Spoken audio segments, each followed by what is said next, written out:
Jazvy vojny ešte stále sužoval mníchov, keď desiatnik Hitler v roku 1918 krýval jeho ulicami so zrakom poškodeným z britského plynového útoku. Všade naokolo blúdili zlomené duše bez cieľa, podobne ako on sám. Počas 5 rokov propaganda ubezpečovala, že víťazstvo je hneď za obzorom. To, čo sa kedysi zdalo byť hrdinskou kampaňou, však skončilo úplným pádom. Hitler si vzal izbu v útulku pre bezdomovcov, snažiac sa o akúkoľvek prácu. Ako armádny posol mal možnosť vidieť, ako zručná retorika a propaganda formovali verejnú vôľu. Teraz sa pokúsil túto moc využiť sám.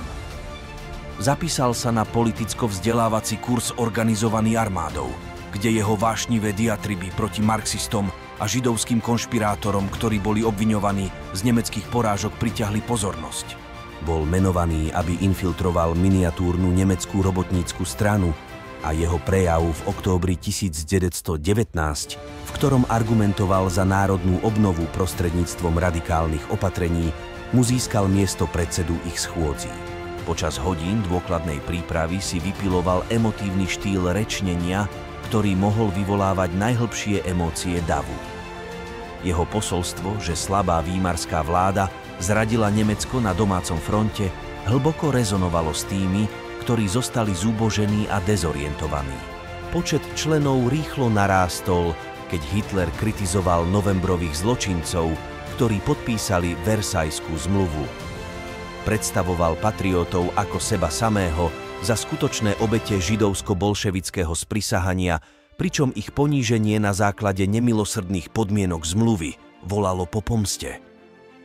Do roku 1921 strana s odvahou organizovala zhromaždenia a udalosti po celom Bavorsku, ktoré prerástli do bitiek s komunistami. Hitler sa ukázal ako vynikajúci politický bojovník, ktorý predbehol súperov a vyšplhal sa na vrchol premenovanej Národnej socialistickej nemeckej robotníckej strany. V novembri predstavil 25 ideologických bodov, ktoré deklarovali antisemický a antikapitalistický program nacistov. Vyzývali na obnovu Nemecka ako zjednoteného etnického štátu, očisteného od nenemeckých vplyvov a s obnovenou veľkoleposťou. Hitler vycvičil polovojenskú jednotku Sturmabteilung alebo SA, aby odstraňovala vnútorné nesúhlasy, zatiaľ čo chránila udalosti strany svojou zastrašujúcou prítomnosťou. Ako násilie eskalovalo v tom roku, pozicionoval nacistov ako nemeckých zachrancov pred hrozbou marxistickej revolúcie.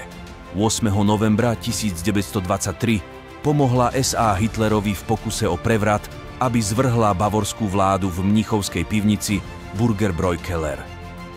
Vyhlásil národnú revolúciu, ovládli verejné budovy na jeden deň, kým ich neprekonala polícia so svojimi neorganizovanými silami.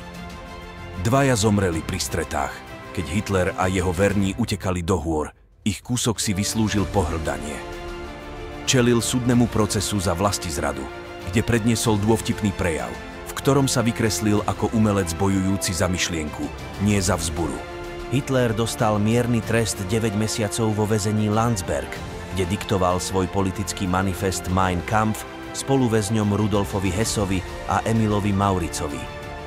Na jeho stránkach odhalil svoje teórie rasového boja a árijskej nadradenosti, ktoré boli nevyhnutné pre Nemecko, aby odolalo židovskej dominancii a znova povstalo. Po jeho prepustení v decembri 1924 boli nacisti oslabenou silou bez jeho podpory. Ale Hitler vytvoril ideológiu, o ktorej vedel, že jej čas ešte len príde.